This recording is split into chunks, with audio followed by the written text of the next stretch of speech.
Hello everyone. Today we are here to learn our new topic under the course CMOS VLSI design. The topic is CMOS Inverter Threshold Voltage, and I am Dr. Sangeeta Singh, working as Assistant Professor from Department of EC, Vardhaman College of Engineering. Let us start our topic. First, let us draw the basic CMOS inverter circuit, which consists of a PMOS transistor and a NMOS transistor. So here I am drawing a CMOS inverter circuit having a PMOS transistor in pull-up. Input is applied towards the gate terminal. Output is taken from here.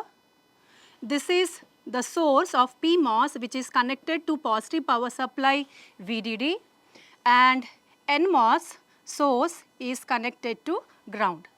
Let me name this as MP transistor, this as MN transistor.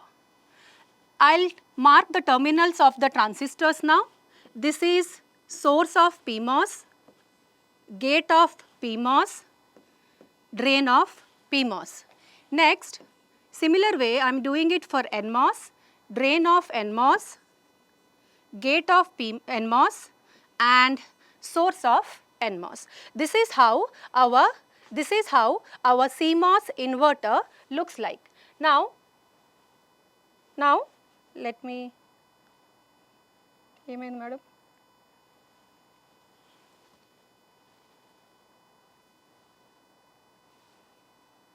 We'll pause it.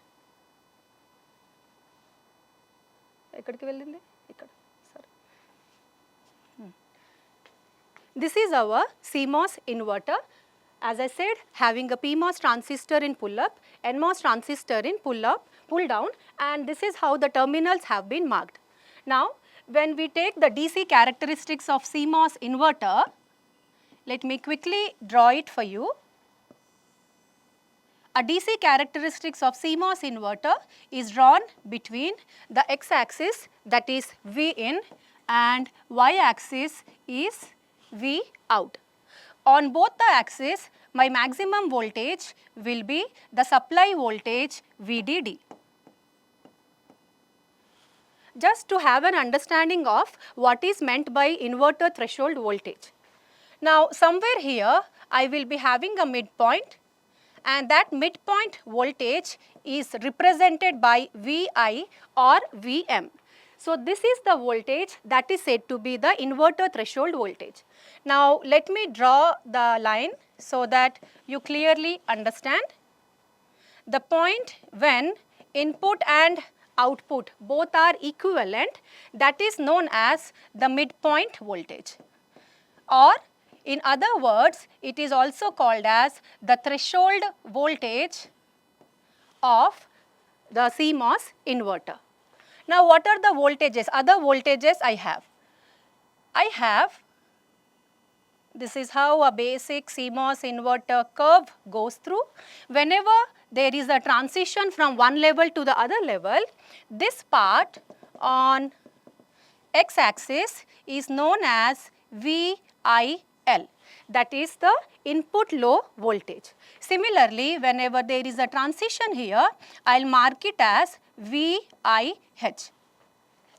Now, similar to that, if I mark it on the output side, I will be having a VOH, which is output high voltage, and VOL, that is the input low voltage. Now, if you see all the marked voltages here, I can write down the critical voltages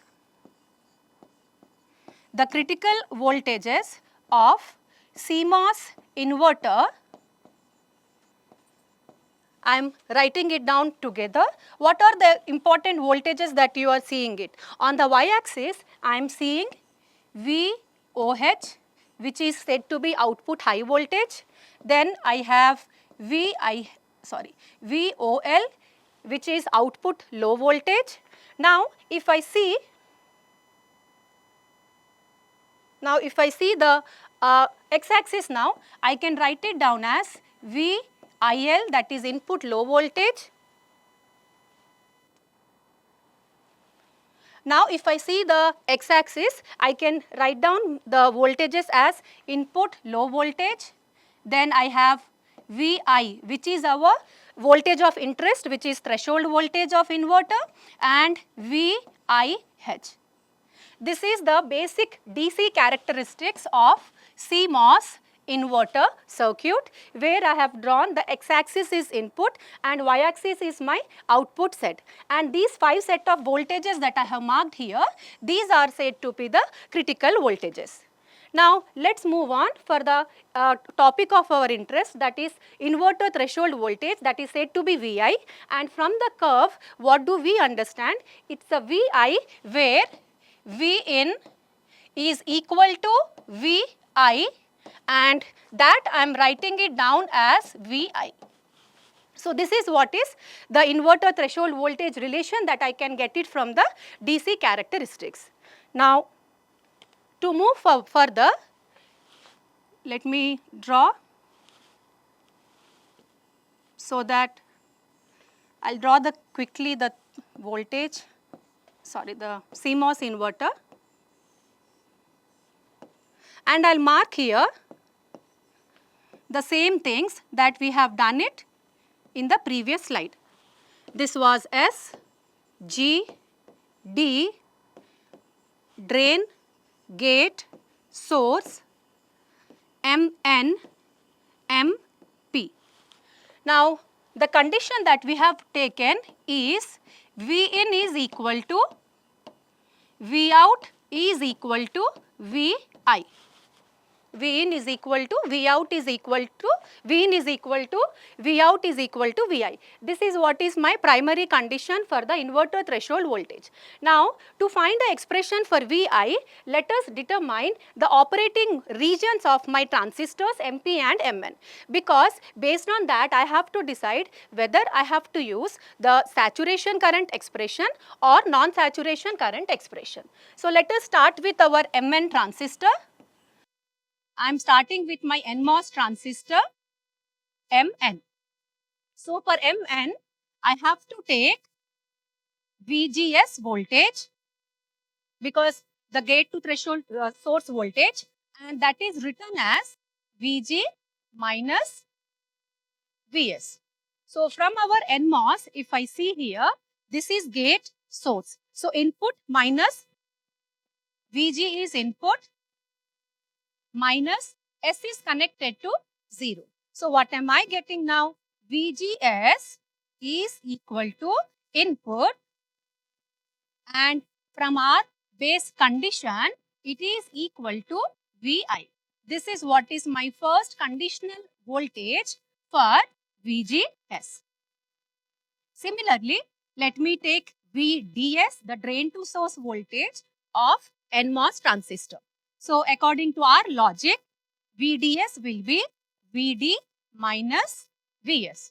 Now, if I see my NMOS transistor, the drain is connected to Vout. So, I will write it down here as Vout minus the source is connected to ground. So, this will be equal to 0. So, what am I getting finally? VDS by NMOS is equal to Vout, which is equal to my inverter threshold voltage Vi. Let me mark this as the second condition for my NMOS transistor. Now, based on these two conditions, our condition to determine the operating region of transistor is written as VDS on left side, VGS minus VTN on right side. We know that if this condition is greater than, then I say that NMOS is operating in saturation. If the condition is less than, I'll say that NMOS is operating in non-saturation. So, let me put up these two values in my condition now. VDS, LHS, VDS from equation 2, I'm writing it down as VI. VGS is also VI. So, VI minus VT. Clearly, if you see this expression, I will be writing the relation as greater than, because on either side I have VI and the right side I have VI minus VTN. So obviously the right side part will be smaller when compared to the left side part. So I'm saying the relation between the condition is now greater than. That's how I'm deciding my transistor Mn is operating in saturation region of operation.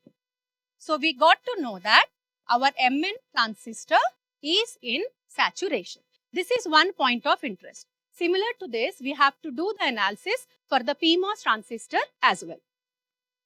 Now, let us do the similar analysis by taking our PMOS transistor and its voltage levels.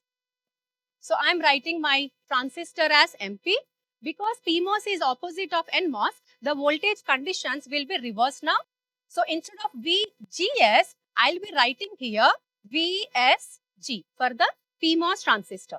And similarly, instead of VDS that you have taken for NMOS, I will be writing here VSD. So, let me write down these two voltage values quite similar to what I have done it for NMOS. So, VSG, it will be equal to Vs minus Vg. So, let us substitute the same thing from our PMOS transistor. S is connected to VDD and G is connected to Vn. So, I am writing here VDD minus Vn. So, what is our value of Vn? So, in the initial part, we have seen that the threshold voltage is the one where V out is equal to Vi and it is equal to the threshold voltage Vi. So, again here I'll do the same thing. Wherever I find V out, V in and Vi, I'll substitute Vi. So, what am I getting for VSG now? This is equal to VDD minus Vi. So, this is my value, or I'll write it down as equation 3, which is VSG. Remember, this is for the PMOS transistor. Now, let me do the same thing for VSD now. So, it is Vs minus Vd. So, S of PMOS is connected to VDD. So, I'm writing it down as VDD. Drain of PMOS is connected to V out. I'll write it down as V out. So, ultimately again for V out, if I substitute V in as per my condition, I'll get as VDD minus Vi. So, this is my condition for my PMOS transistor. Let us determine the operating mode again as you have done it for NMOS. So, what is the condition I have to take? VSD on one side, VSG minus mod VTP on the other side. Same condition here also applies. If I get a greater than, I'll say my transistor is in saturation. If it is less than, I'll say my transistor is in non-saturation. So, let me substitute the voltage levels that I have received here. So, VSD is now VDD minus Vi, which is equation 4. And on the right side, I have VSG. So, I'll write it down as VDD minus Vi minus mod VTP. So, I got my two conditions written here. Now, clearly, if you see the condition on the left side and the right side, I have VDD minus Vi on either side, but right side I have an additional term of VTP. So, obviously, the LHS part will be greater when compared to the RHS part. So, I'll write down the relation as greater than. So, what did I get? I got that VSD is greater than VSG minus mod VTP. So, according to our basic logic of defining the saturation and non-saturation, I'll say that my PMOS transistor, because it is satisfying this particular condition, PMOS is operating in saturation region. PMOS is operating in saturation. So, what did we get? We took MP transistor, Mn transistor, we did the voltage analysis and we got to know that MP is in saturation, Mn is also in saturation. Now let us proceed with the current values. So what will I get here? This is MP transistor. So MP transistor, here I will be getting a IDP current. IDP current. And here I'll be getting IDN current because they are in line in a series now. They are, the current of PMOS is represented by IDP, current of NMOS is represented by IDN. Now, if you see the transistors connections, both the transistors are connected in series. So, that's how I can write it down that IDP current will be equal to IDN current. This is what I have obtained from the transistor connections that has been written in the CMOS inverter. So IDP is equal to IDN. Now, to substitute the current values for IDP and IDN, I have to take the saturation current or the non-saturation current. But based on our analysis, we got to know that MP transistor is in saturation, MN transistor is also in saturation. So what we will be doing is, we will be substituting the saturation current expression for IDP and saturation current expression for IDN. So let us proceed by writing the saturation current of both, and we will be equating both the current expression. That's how we'll be getting the value or expression for VI. IDP for my CMOS inverter is equal to IDN, and both of them are operating in saturation. So I'll write down here saturation. Now let us write the saturation current expression. Let us write the saturation current expression for the current, for the transistors. For NMOS transistor, I'll write first the basic current expression. IDN is equal to beta n by 2. I'm writing down the saturation current formula of NMOS. VGS minus VTN whole square. This is the formula for saturation current expression of NMOS transistor. Let me write the generalized formula for saturation current of PMOS transistor. Following the same notation, I'll have it as beta P by 2 VSG minus mod VTP whole square. So let this be equation 5 and let this be equation 6. So you got to know the saturation current expression. You have written the saturation current expression. So we have written the saturation current expression for NMOS transistor and the PMOS transistor. Equation 5 and equation 6. Now we have to substitute the VGS voltage and VSG voltage of your, have written the saturation current expression 5 and 6 for NMOS and PMOS transistor. These two are the generalized expression. We have to write the VGS voltage, VSG voltages corresponding to the circuit of CMOS inverter. So let us go back to our CMOS inverter and let us write down the voltage VGS for NMOS transistor and VSG for PMOS transistor. And then what will I do is, I'll equate equation 5 and equation 6. How did we reach to this? Because IDP is equal to IDN. So let us move further. So here we are. We have our CMOS inverter. Let us write down the drain current of IDN. There we had it as beta n by 2 VGS minus VTN. So VGS for NMOS, if I take it, it is Vin minus 0. Vin is equal to Vi. So I'll write here Vi minus VTN whole square. Quite similarly, let me write IDP. From the previous slide, we have taken IDP as beta P by 2 VSG minus VTP. Now, VSG for the PMOS transistor is S is connected to VDD, G is connected to Vin. Vin is nothing but Vi. So I get here VDD minus Vi minus mod VTP whole square. So this is how I got my equation 1 and equation 2. What we have to do, we have to equate these two now. So we will be taking, so let me equate these two now. So LHS IDN is equal to IDP.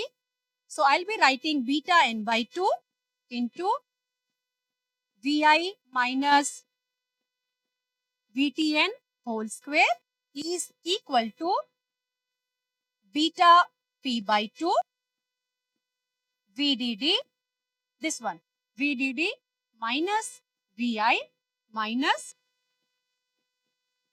mod VTP whole square. So if I equate it, now let us solve it. This 2 and this 2 is gone. If I take that beta n here, I'll be getting as beta n by beta P. And if I take this LHS term to the RHS, numerator will be this one, which is VDD minus Vi minus mod VTP divided by, this term will go into the denominator. So I'll write it down as Vi minus VTN whole square. Whole square is on both the parts.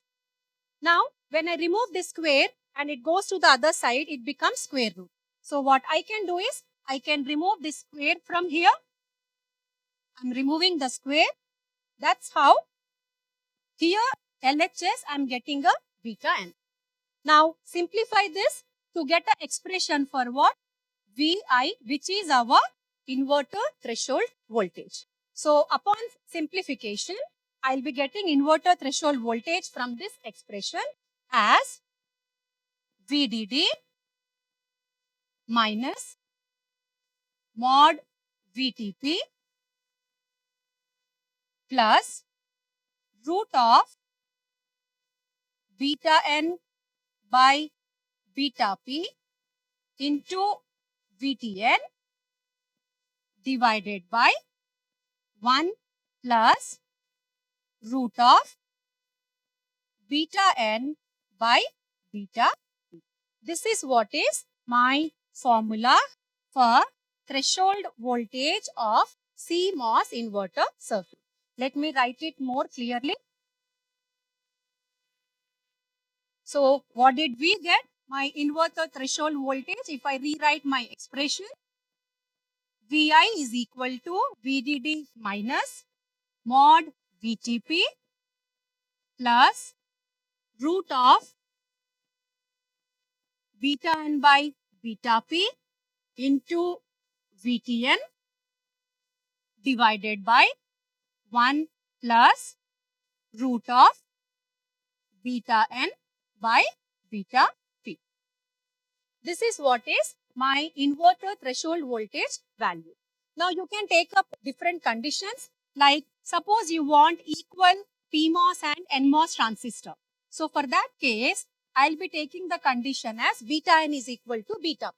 So this is the case when my transistors are equal sized, because beta is kW by L. So I have my transistors are of equal size. That's how the W by L ratio and the K values of both the transistors are same. So what will I get here? Because they are same, beta n by beta P will be equal to 1. Upon substituting this one value here in my basic expression, I'll be getting Vi as equal to VDD. And one more condition is, for this I can take my threshold voltage also equal. So mod VTP is equal to VTN. They are the same threshold voltage. So I'll just write here, because beta n by beta P is equal to 1 now.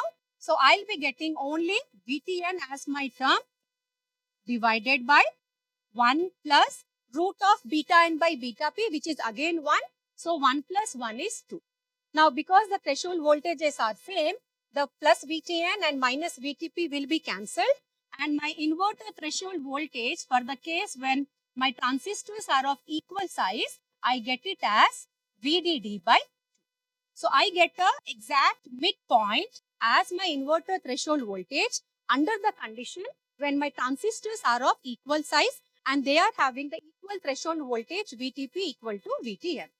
Hope you have understood the concept of inverter threshold voltage, because we have obtained the threshold voltage expression and we have found for one condition when transistors are of equal size and what is the inverter threshold voltage actually we get. So that is all for today's topic. Hope we'll be meeting up in the next topic. Thank you.